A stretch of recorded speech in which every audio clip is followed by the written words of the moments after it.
આવડતથી, આપણા લક્ષણોથી, આપણા પુણ્યોથી, આ કોઈ કારણથી ઠાકોરજી આપણા ઘરે પધાર્યા નથી. એ આપણા ઘરે એક જ કારણથી બિરાજે છે, અને એ કારણ હરિરાયજી કહે, શ્રીમદ આચાર્ય કૃપયા, શ્રી વલ્લભની કૃપા આપણા પર થઈ. તિષ્ઠતી સ્વગૃહે હરિ, અને વલ્લભની કૃપાને કારણે જ આપણા ઘરે ઠાકોરજી બિરાજે છે. આ એક વાત સ્પષ્ટ થઈ જવી જોઈએ. આપણે બધા પુણ્યશાળી જીવો નથી, આપણે બધા કૃપા પાત્ર જીવો છે. આપણા કોઈ સદ આચરણ કે સદકર્મ કે પુણ્ય એને કારણે ક્યારે સેવા મળતી નથી. સદાચરણને કારણે પુણ્ય મળે છે. અને ક્ષીણે પુણ્ય મૃત્યુ લોકમ વિશંતિ, ત્યારે પુણ્ય ક્ષીણ થઈ જાય એટલે પાછું જન્મ મરણના ચક્કરમાં પડવું. અલૌકિક પદાર્થ, અલૌકિક પ્રસંગો, અલૌકિક સેવા એ પુણ્યને કારણે નહીં, કૃપાને કારણે મળતી હોય છે. અને એટલે જ્યારે પણ સેવા મળે ત્યારે એમ ન માનજો કે મારું કોઈ પુણ્ય આગળ આવ્યું, ત્યારે એમ માનજો કે આજે મહાપ્રભુજીની કૃપા મારા પર થઈ. જ્યારે પણ અલૌકિક તત્વો જીવનમાં આવે ત્યારે હંમેશા યાદ રાખવું કે આ વલ્લભની કૃપાનું પ્રમાણ છે. અને એમાં પણ ઠાકોરજી વૈકુંઠના પોતાના સગળા સુખો છોડી તમારા ઘરમાં રહેવા માટે તૈયાર થયા, એનું એક જ કારણ એ છે શ્રી વલ્લભ. અને એટલે કોઈ એમ કે હું ઠાકોરજીને માનું, સેવા કરું, આ કરું, પણ મહાપ્રભુજીની આજ્ઞા ન માનું, મહાપ્રભુજીને ન માનું, તો એની સેવા ક્યારે પણ ઠાકોરજી સ્વીકારતા નથી. અને એટલા માટે તો પુષ્ટાવીએ છે ને, કારણ કે પુષ્ટાવીએ એટલે મહાપ્રભુજીના હૃદયમાં બિરાજતા ઠાકોરજી આ પ્રભુના સ્વરૂપમાં પધરાવીએ છે. પુષ્ટાવું એને કહેવાય. નહીં તો દુનિયાના કયા કણમાં ઠાકોરજી નથી, કણ કણમાં પ્રભુ છે. પછી ઠાકોરજીના સ્વરૂપને જ કેમ પુષ્ટાવવું પડે? શું ત્યાં ભગવાન નથી? જો કણે કણમાં પ્રભુ હોય તો ભગવાનના આકાર જે મૂર્તિમાં છે એમાં ભગવાન નથી, પુષ્ટાવવું કેમ પડે? પુષ્ટાવવું એટલે એવા સંકલ્પ સાથે પ્રભુનો આવિર્ભાવ કરાવવો કે આ જીવ છે એનો અંગીકાર હું કરીશ. શ્રી વલ્લભના હૃદયમાં બિરાજતા પ્રભુને એમાં પધરાવો. કારણ કે પુષ્ટિ પુરુષોત્તમ એ જ છે જે શ્રી વલ્લભના હૃદયમાં બિરાજે છે. એ જ કારણ કે સ્વામીજીના હૃદયમાં બિરાજતા પ્રભુ એ જ પુષ્ટિ માર્ગી જીવોના સેવ્ય સ્વરૂપ છે. વલ્લભ એટલે કોણ? સ્વામીજી. અને સ્વામીજીના હૃદયમાંથી જ રાસ સમયે પ્રભુ પ્રગટ થયેલા. પ્રભુ અંતર ધ્યાન થયા તો ક્યાં સંતાઈ ગયા હતા? સ્વામીજીના હૃદયમાં. અને પ્રગટ ક્યાંથી થયા? તાસામાવિર્ભૂત શૌરી સ્વયમાન મુખાંબુજ પીતાંબર ધરસ્ત્રગ્વી સાક્ષાન મન્મથ મન્મથ. એ મન્મથને મથનારા પ્રભુ મહારાજ સમયે ક્યાંથી પ્રગટ થયા? હૃદયસ્થમ નિર્ગતમ બહિ. સ્વામીજીના હૃદયમાંથી પ્રગટ થયા છે. અને સ્વામીજીના હૃદયમાં જે પ્રભુ બિરાજે છે એ જ પુષ્ટિ માર્ગી જીવોના સેવ્ય છે. એ જ નિકુંજ નાયક શ્રીનાથજી છે, અને એ જ વૈષ્ણવના સેવ્ય છે. અને એટલે પુષ્ટાવા એટલે વલ્લભના હૃદયમાં બિરાજતા પ્રભુને એમાં પધરાવવા. એક વૈષ્ણવ વલ્લભપુર પાસે ઠાકોરજી પુષ્ટાવા ગયો. પુષ્ટાવી દીધા, થોડી વાર બેઠો રહ્યો એટલે એને એમ થયું કે હમણાં સમજાવશે કઈ રીતે ભોગ ધરવા, કઈ રીતે શૃંગાર કરવા, કઈ રીતે સેવા કરવી. અડધો કલાક બેઠો રહ્યો પણ એ વલ્લભપુર કઈ બોલ્યા નહીં. એટલે પેલા વૈષ્ણવ કહ્યું, જરા સમજાવો તો ખરા, કઈ રીતે સેવા કરીએ, ભોગ ધરીએ, શૃંગાર કરીએ, કંઈક અમને સમજાવો તો ખરા. ત્યારે વલ્લભપુરે કહ્યું કે આ તો પુષ્ટિ માર્ગ છે, અહીંયા અમે વૈષ્ણવને નથી સમજાવતા, અહીંયા તો અમે ઠાકોરજીને સમજાવીને મોકલીએ છીએ કે આ જે રીતે ભોગ ધરે આપ આરોગી લેજો, આ જે રીતે શૃંગાર કરે આપ ગ્રહણ કરી લેજો, આ જે રીતે સેવા કરે આપ આનંદમાં બિરાજો. આ તો પુષ્ટિ માર્ગ છે ને, અહીંયા વૈષ્ણવને નથી સમજાવતા, ઠાકોરજીને સમજાવીને તમારા ઘરે મોકલીએ. અને હા, આ પુષ્ટિ માર્ગમાં એવી કૃપા છે કે પ્રભુ તમારે ત્યાં તમને વશ થઈને વલ્લભ પધરાવે છે.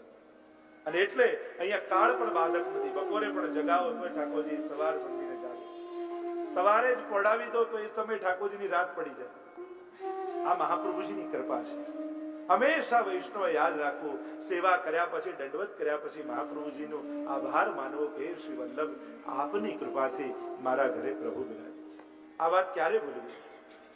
અને એટલે છેલ્લે આશ્રયનું પદ બોલીએ છે, દ્રઢઈને ચરણને કેરો ભરોસો, કે શ્રી વલ્લભ આપના ચરણમાં જો અમારો ભરોસો બન્યો રહ્યો ને તો ઠાકોરજી અમારા ઘરે સદાય બિરાજતા રહેશે.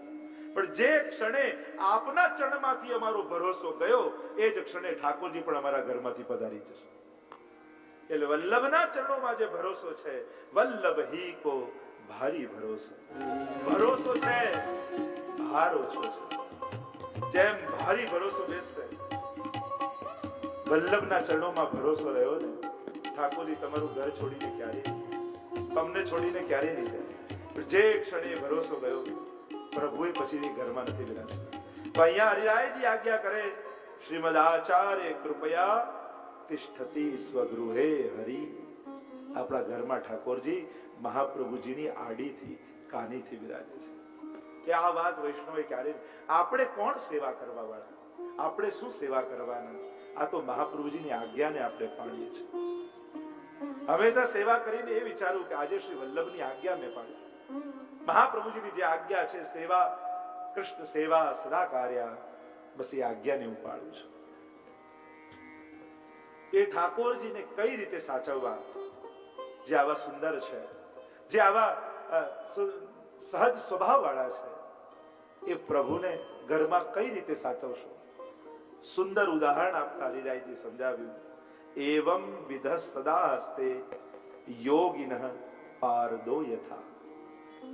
જેમ યોગી લોકો પારો હોય ને, પારાને હાથમાં સાચવે.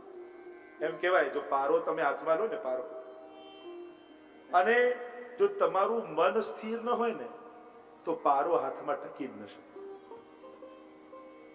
હાથથી નથી રહેતો પારો, મન સ્થિર થવાથી પારો હાથમાં. અને એમ કહેવાય કે યોગીઓ જ પારાને હાથમાં રાખી શકે.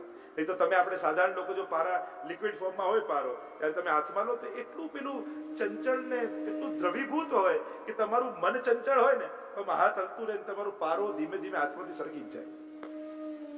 અને ક્યાં સરકી જાય ખબર ન પડે. તો યોગી લોકો જેમ પારાને હાથમાં સ્થિર રાખી શકે છે, સ્થિર રાખે છે, એમ વૈષ્ણવે ઠાકોરજીને ઘરમાં સાચવવા. કારણ કે એક ક્ષણ પણ ધ્યાન એ પારામાંથી હટ્યું એટલે હાથમાંથી ગયું. એ રીતે જ વૈષ્ણવનું મન પણ એક ક્ષણ માટે પણ ઠાકોરજીમાંથી હટ્યું તો ઠાકોરજી ગયા. એવો ભય રાખી, એવી સાવધાની રાખી, ભય કરતા પણ શબ્દ વાપરીશ, એવી સાવધાની રાખી અને ઠાકોરજીને ઘરમાં સાચવવા. પોડાડી દીધા પછી જાણે આપણો કોઈ સંબંધ જ ન હોય એ રીતે ઠાકોર જાણે વ્યવહાર કરે, જાણે છે જ નહીં ઘરમાં. ના, ઘરે બહાર જાઓ ત્યારે દંડવત કરીને આજ્ઞા લઈને જવું, પ્રભુ હવે દુકાન આપી છે, એને સાચવવાની છે, એટલે હવે હું એ સેવા કરવા માટે જાઉં છું. આમ ભલે પોડી ગયા હોય પણ મંદિર આગળ દંડવત કરી આજ્ઞા લઈને જવું. પાછા દુકાનેથી આવીએ, ઘરે આવીએ, બહાર કાર કરી પાછા ઠાકોરજીને આવીને પેલા દંડવત કરવા. પ્રભુ આપની કૃપાથી આજે બધું જ કાર્ય કરીને હું ઘરે આવી ગયો છું.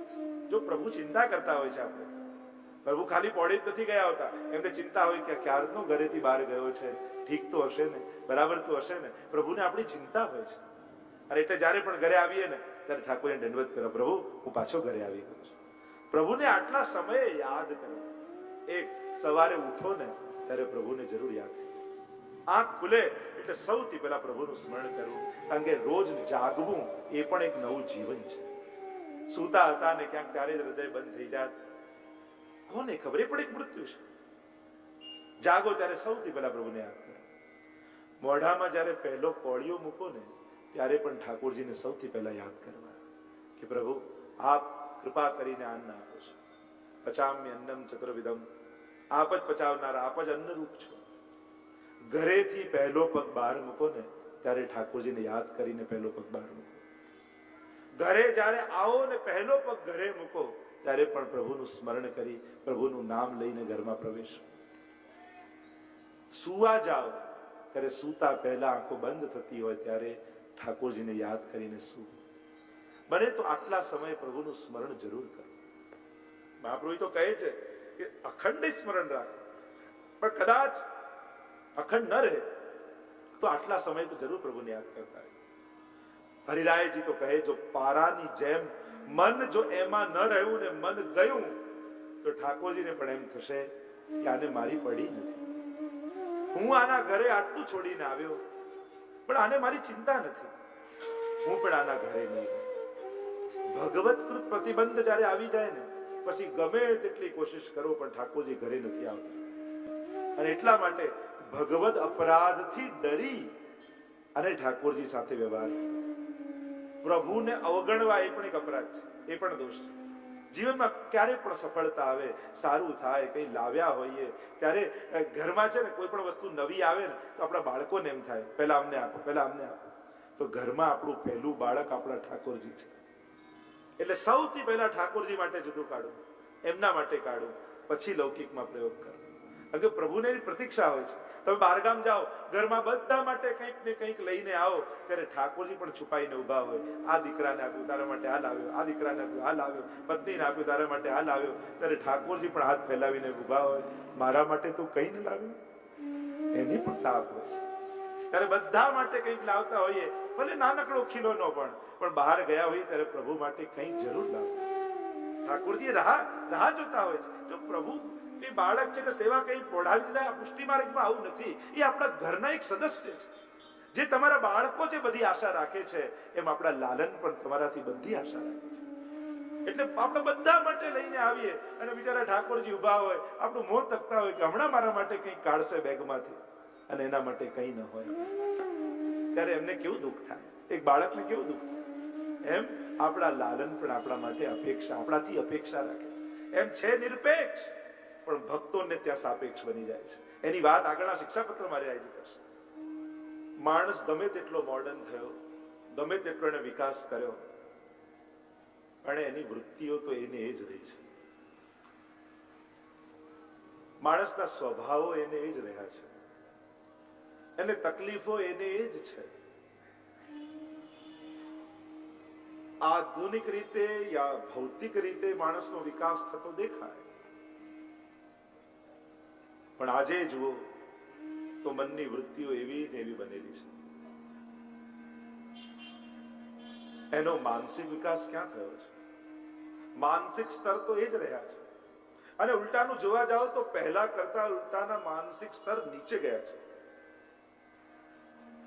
ચિંતાઓ વધી છે, ઘટી નથી. વિજ્ઞાને ઘણા બધા સાધન આપ્યા, પણ એ સાધનોની સાથે એને સાચવવાની ચિંતાઓ પણ આપી છે. આપણને એમ લાગે કે આ બધા સાધનો આવવાથી જીવન સરળ બનશે, પણ જોવા જાઓ તો જેની પાસે જેટલા સાધન વધારે એટલી એને ચિંતા વધારે. અસહજ છે. આપણને એમ લાગે કે આ સંસાર આપણને સાચવે છે, જોવા જાઓ તો આપણે જ એને સાચવવું પડતો હોય છે. કારને ક્યારે એમ નહીં થાય કે આ મને આટલી રોજ સાચવે છે, સવારે ધુએ છે, ચોખ્ખી કરે છે, લાવ રસ્તામાં ના બગડું, ઘરે જઈને બગડીશ. આવું કારને ક્યારે વિચાર આવે? ઘરને ક્યારે એવો વિચાર આવે કે હમણાં લગ્ન પ્રસંગ છે, આના ઘરમાં હમણાં કંઈ બગડવું નથી, બધો પ્રસંગ પૂરો થાય પછી બગડીશ. આપણને એમ લાગે ઘરે આપણને સાચવ્યા છે, ગાડી આપણને સાચવે છે, ખરેખર આપણે જ એને સાચવતા હોઈએ છીએ. આપણને એના માટે લાગણી હોય, પણ એને આપણા માટે ક્યારે લાગણી નથી થવાની. આપણે જ હંમેશા એની ચિંતા કરતા રહેવાનું છે. તો ઉલટાની લોકોની મુશ્કેલીઓ વધી છે, ચિંતાઓ વધી છે, અને એટલા માટે આજના સમય માટે આ ગ્રંથો વધારે ઉપકારક બનેલા છે. આપણા વડીલો કદાચ તમારા દાદા, એમના પિતા તમારા જેટલા સુખી નહોતા, પણ એમના ચહેરા પર જે શાંતિ અને સંતોષ દેખાતો, શું આજે તમારા ચહેરા પર છે? એમના પાસે એટલી સગવડતાઓ નથી, એટલી સમૃદ્ધિ નહોતી, પરિશ્રમ, મહેનત અને વિપરીત સંજોગોમાં જીવતા છતાં એક સંતોષ એમના ચહેરા પર દેખાતો. આજે યુવાનોમાં નથી દેખાતો. અસંતોષી જીવન બનતું જાય છે.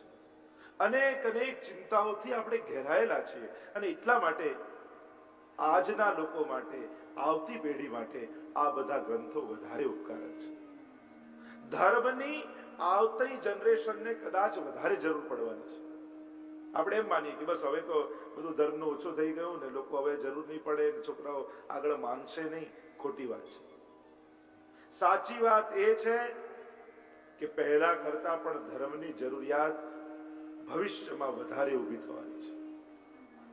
અને જે પ્રકારે જીવન દોડી રહ્યું છે, અને એને દિશામાં રાખવા માટે, એને એક દિશા આપવા માટે એને એક આધાર આપવા માટે ધર્મની આવશ્યકતા વધારે પડશે લોકોને.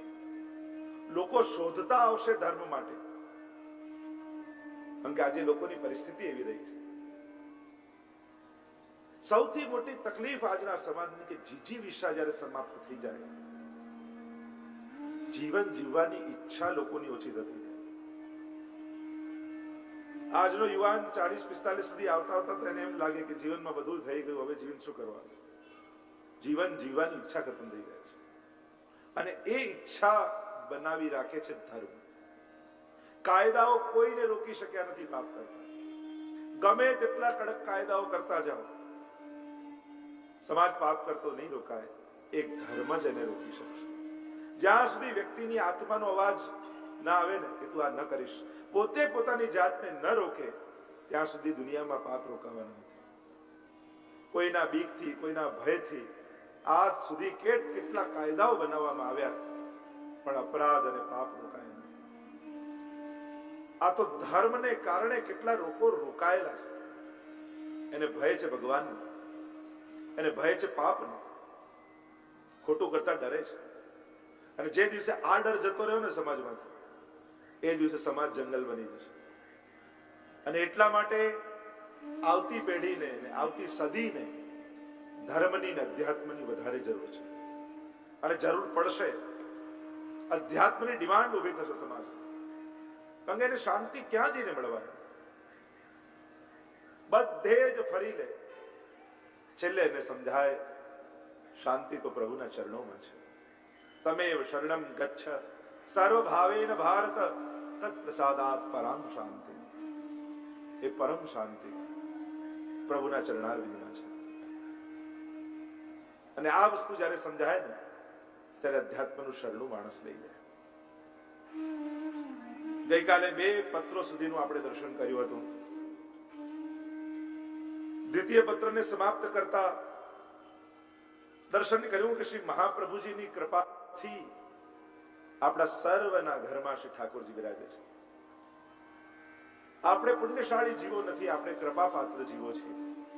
આપણા કોઈ એવા સત્કર્મોને કારણે ભગવાન નથી આવ્યા. એક વસ્તુ જીવનમાં યાદ રાખજો, સાધનો ટૂંકા હોય ને, સમજણ ટૂંકી હોય ને, પણ આશ્રય મહાનનો કરી લેવો. આપણામાં આવડત નથી, આપણામાં સાધનો નથી, આપણી પાસે કોઈ ગુણ નથી, આપણે કંઈ જાણતા નથી. સાધનો ખૂબ ટૂંકા છે, કમજોર છે, પણ છતાંય પ્રભુ કૃપા કરશે એ વાતનો વિશ્વાસ એટલા માટે છે કારણ કે આપણે જેનો આશ્રય કર્યો છે એ શ્રી વલ્લભ મહાન છે, શ્રી મહાપ્રભુજી મહાન છે, એ પરમ કૃપાલ છે. અને એટલે આપણો આશ્રય મજબૂત છે કે આપણે જેના ચરણ પકડ્યા છે એ એવા કૃપાળુ છે કે એ જ આપણો હાથ પકડીને શ્રીનાથજી સાથે આપણો હસ્ત મિલાપ કરાવી દેવાના છે. અને એટલા માટે જ્યારે આ સાધનો ટૂંકા હોય ત્યારે આશ્રય મહાનનો કરવો, શ્રેષ્ઠનો આશ્રય કરવો. સ્વયં મહાપ્રભુજી આજ્ઞા કરે છે, અલ્પાશ્રયો ન કર્તવ્ય, કર્તવ્યો મહદાશ્રય. અલ્પનો આશ્રય નહીં કરવો, મહદનો આશ્રય કરવો. એવાનો આશ્રય ન કરી લેતા જે પોતે ડૂબે ને તમને ડૂબાડે. એવાનો આશ્રય કરજો કે જ્યાં આશ્રય કરીને ભરોસો બેસી જાય, તમે નિશ્ચિંત બની જાઓ. કારણ કે વિશ્વાસ હોય, આનો હાથ પકડ્યો છે આ તાજ. અને આપણને સૌને આ કલયુગમાં, કલયુગ મેં સબ ધર્મ કે દ્વારે રોકે આય, શ્રી વલ્લભ ખિડકી પ્રેમ કી નિકસ જાય સો જાય. શ્રી હરિરાયજી વલ્લભ સાખીમાં આજ્ઞા કરે છે કે કલયુગમાં જ્યારે ધર્મના બધા દ્વારો બંધ થઈ ગયા છે, કારણ કે બધે સગવડતા દેખાય, ભવ્યતા દેખાય, બધી અનુકૂળતાઓ દેખાય, પણ ત્યાં ભગવાન ન દેખાય. મોટા મોટા ધર્મસ્થાનોમાં જાઓ તો ત્યાં લૌકિક વાતો, પૈસાની વાતો, આની વાત, બધું લૌકિક વાતાવરણ દેખાય, ભગવાન ન. અને પુષ્ટિ માર્ગમાં ભલે હવેલી એટલી કદાચ ચોખ્ખી નહીં હોય, કદાચ એટલી સગવડતા નહીં હોય, બહુ અનુકૂળતા નહીં હોય, પણ ત્યાંની સીડી ચડતા જ એમ લાગશે કે હું ઠાકોરજીના ઘરે આવ્યો છું. અહીંયા સાક્ષાત પ્રભુ બિરાજે છે, અહીંયાના કેન્દ્રમાં પ્રભુ છે. આધ્યાત્મિક સંસ્થાઓ જ્યાં જ્યાં ચાલતી હોય એ સંસ્થાઓએ ક્યારે ભૂલવું નહીં, અમારી સંસ્થા ઠાકોરજીના સુખ માટે છે, પ્રભુ માટે આ સંસ્થા ઊભી કરી છે, અમારું આ મંડળ ઠાકોરજી માટે ઊભું કર્યું છે. અને જે દિવસે આધ્યાત્મિક સંસ્થાઓના કેન્દ્રમાંથી ભગવાન ખસી જશે પછી ત્યાં લૌકિક સિવાય બીજું કંઈ નહીં બચે. એટલે એક લક્ષ્ય ક્યારેય ચૂકવું નહીં કે આ બધું પ્રભુ માટે છે.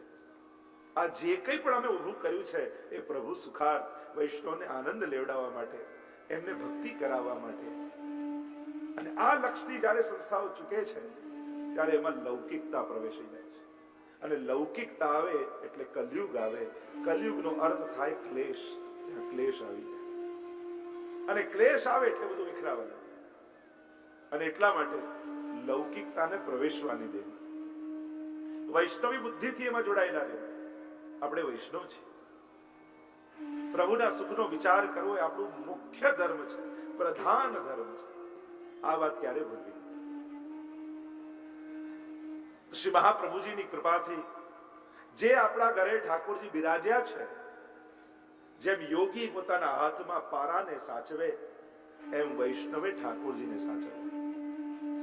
અને જરાક મન વિચલિત થયું ને પારો જેમ યોગીના હાથમાંથી સરકી જાય એમ ઠાકોરજીને છોડીને મન ભટક્યું તો પ્રભુએ આપણા હાથમાંથી છટકી જશે. બીજા શિક્ષાપત્રને વિરામ આપીએ.